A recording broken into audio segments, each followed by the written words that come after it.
আল্লাহ রাব্বুল আলামিন আজকের মাহফিলকে কবুল করুন। আজকের মাহফিলকে আপনার আমার জন্য জান্নাতের ওসিলা হিসেবে কবুল করুন।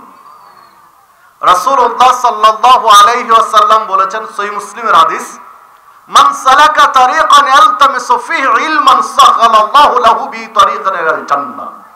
কেউ যদি দ্বীনি ইলম অর্জন করার জন্য, দ্বীনের জ্ঞান অর্জন করার জন্য, ইসলাম জানা বুঝার জন্য বাড়ি থেকে রাস্তায় বের হয়, ওই ব্যক্তির জন্য আল্লাহ জান্নাতের রাস্তা সহজ করে দেন। আপনারা যারা এসেছেন ইসলাম সম্পর্কে কিছু জানা বুঝার জন্য, ইনশাআল্লাহ সকলের জন্য জান্নাতের রাস্তা আল্লাহ সহজ করে দেবেন। আপনারা যতজন মানুষ এখানে উপস্থিত রয়েছেন, আমি সহ, আল্লাহ যদি সকলকে একসাথে ক্ষমা করে দেন, আল্লাহর কমে যাবে? কমবে না। পৃথিবীর মানুষ একজন আরেকজনের কাছে চাইলে কষ্ট পায়। একটা ভিক্ষুক আরেকজন ব্যক্তির কাছে বারবার চাপ, এক সময় কি হবে? বিরক্ত হবে, বলবে তোমাকে কয়বার দেব? একা হাটে ঘাটে রাস্তায় কোথাও এক ভিক্ষুক একবার 10 টাকা দিয়েছেন, আরেকবার যদি আপনার কাছে যায়, দিয়ে বলে একটু 2 টাকা দেন, আপনি রেগে যাবেন যে একটু আগে দিলাম, তোমাকে না দিলাম, আরেকজনের কাছে যাও। একজন ভিক্ষুক আপনার কাছে একবার চেয়েছে, একবার দিয়েছেন, দ্বিতীয়বার চাইলে আপনি রেগে যান। আরেকজন ভিক্ষুক যদি আসে, পরের জনকে বড় জোর 2 টাকা দিবেন, আগে 10 টাকা দিয়েছিলেন। তৃতীয় আরেকজন ভিক্ষুক যদি আসে, তখন বলেন বাবা অন্য কার কাছে দেখো আমি দিয়েছি, কতজনকে দেব? আল্লাহ সুবহানাল্লাহ, আল্লাহু আকবার। কতদিন আল্লাহর কাছে চাচ্ছি, কোনদিন আল্লাহ বিরক্ত হন না। যত চাওয়া যায় তিনি তত খুশি হন, যত চান আল্লাহর কাছে তিনি তত খুশি হন। যত চাইবেন, সারা পৃথিবীর মানুষ আল্লাহর কাছে চায়, আল্লাহ কোনদিন বলে না যে কয়জনকে দেব, আরেক জায়গায় যাও। বলেন, সারা পৃথিবীর মানুষ আল্লাহর কাছে চায়, আল্লাহ বিরক্ত হন না। বরং স্পষ্ট হাদিসে রয়েছে, রাসূলুল্লাহ সাল্লাল্লাহু আলাইহি সাল্লাম বলছেন, তোমরা যদি পাপ না করার ক্ষমা না চাও, তাহলে আল্লাহ তোমাদের পরিবর্তে এমন জাতি নিয়ে আসবেন যারা পাপ করলে আল্লাহর কাছে ক্ষমা চাইবে, আল্লাহ ক্ষমা করবেন। সম্মানিত উপস্থিতি, তাহলে আল্লাহর কাছে যত ক্ষমা চাইবেন আল্লাহ তত ক্ষমা করবেন ইনশাআল্লাহ। তো যে কথা বলছিলাম, যে দ্বীনি মাহফিলে এসেছেন, বিনিময়ে ইনশাআল্লাহ জান্নাতের পথ সহজ করে দিবেন। কিভাবে সহজ করবেন? তাবারানী মুজামুল আওসাতের মধ্যে একটি হাদিস বর্ণিত হয়েছে। রাসূলুল্লাহ সাল্লাল্লাহু আলাইহি ওয়াসাল্লাম বলেছেন, যখন কিছু মানুষ এক জায়গায় একত্রিত হয়, আল্লাহকে স্মরণ করে, অন্য বর্ণনায় রয়েছে ইয়াতলুনা কিতাবাল্লাহ ওয়া ইয়াতাদারাসুনাহু বাইনাহুম, কোরআন তেলাওয়াত করে, তাদের মধ্যে দার্স তাদরিস চলে, আলোচনা পর্যালোচনা চলে। এই বৈঠকে যারা শেষ পর্যন্ত উপস্থিত থাকে, যখন আলোচনা শেষ, ওয়ানাদা মুনাদিম মিনাস সামা, আসমান থেকে আল্লাহ ডাক দেন ওই লোকগুলোকে। শেষ পর্যন্ত যেই লোকগুলো রয়েছে, আল্লাহ ডাক দিয়ে বলেন, কুমু মাগফুরান লাকুম, এবার উঠো, তোমাদের পাপ ক্ষমা হয়ে গেছে, তোমাদের সমস্ত পাপ ক্ষমা করে দেওয়া হয়েছে, এবার তোমরা উঠো, দাও, যাও।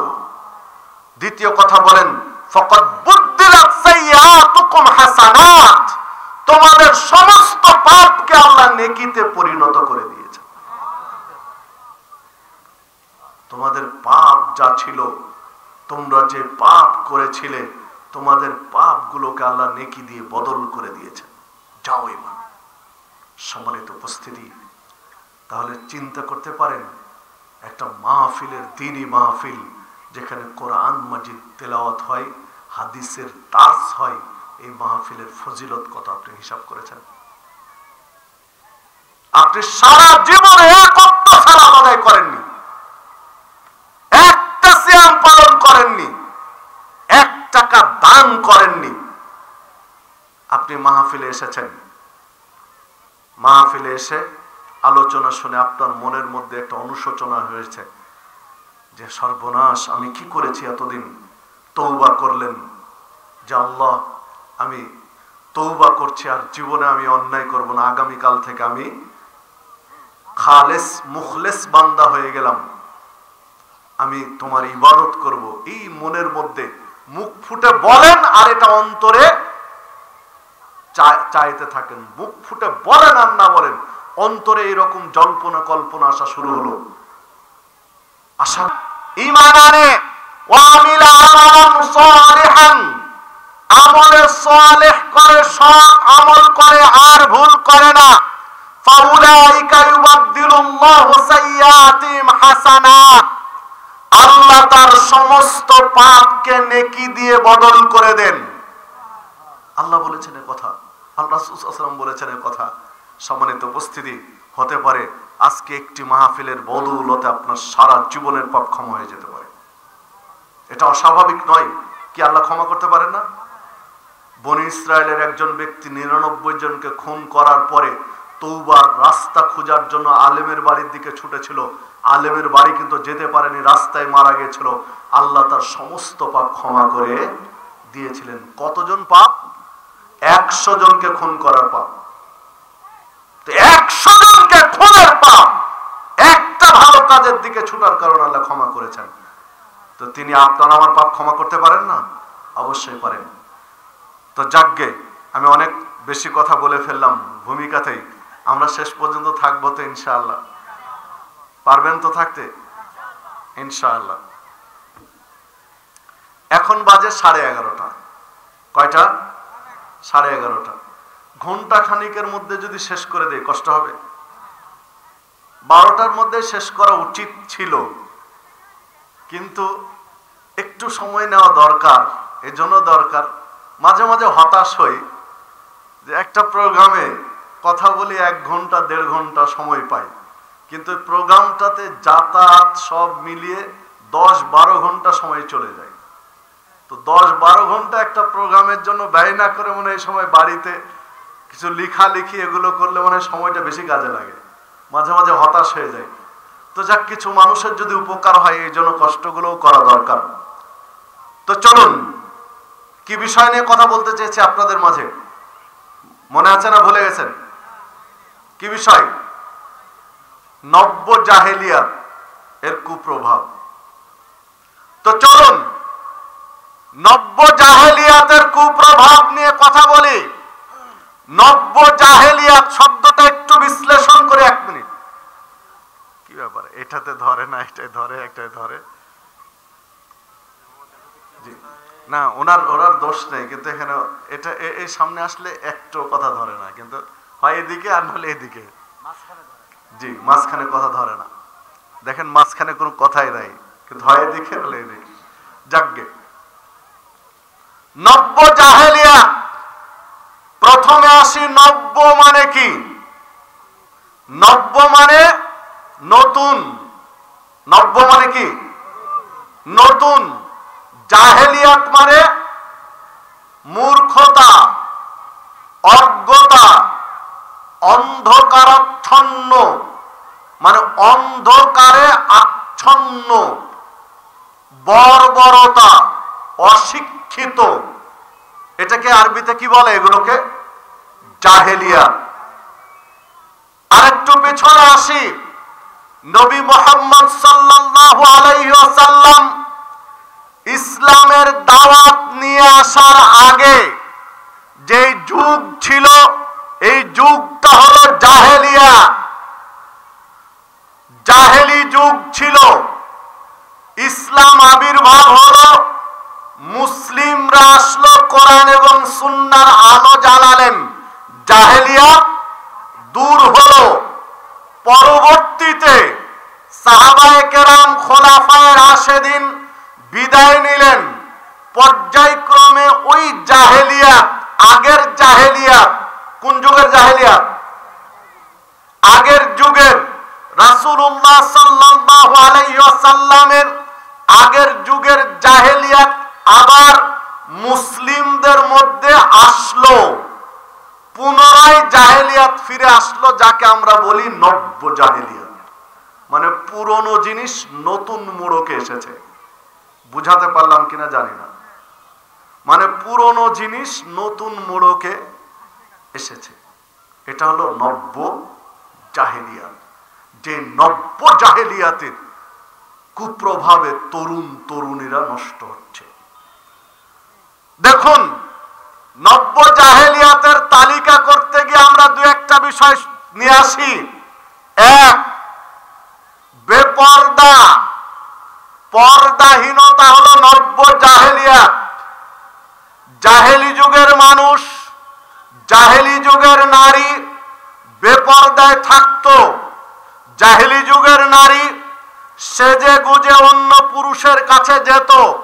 জাহেলি যুগের নারী সেজে গুজে সুন্দর হয়ে রাস্তায় বের হতো, নিজের সৌন্দর্য অপর পুরুষকে দেখার সুযোগ করে দিত। এখন আছে না নেই? এটা হলো কি? নব্য জাহেলিয়াত। রাসূল সাল্লাল্লাহু আলাইহি ওয়াসাল্লামের সমাজে এটা ছিল না, এটা তিনি দূর করে দিয়েছিলেন। এটা আবার ফিরে এসেছে। আপনি বলবেন এটা জাহেলিয়াত, তার দলিল কি? জাহেলিয়াতের দলিল কোরআন মাজিদ সূরা আহজাব 33 নম্বর আয়াত। আরেকটা ছোট্ট জাহেলিয়াত বলে রাখি, আগেই বলা দরকার ছিল ভূমিকাতে।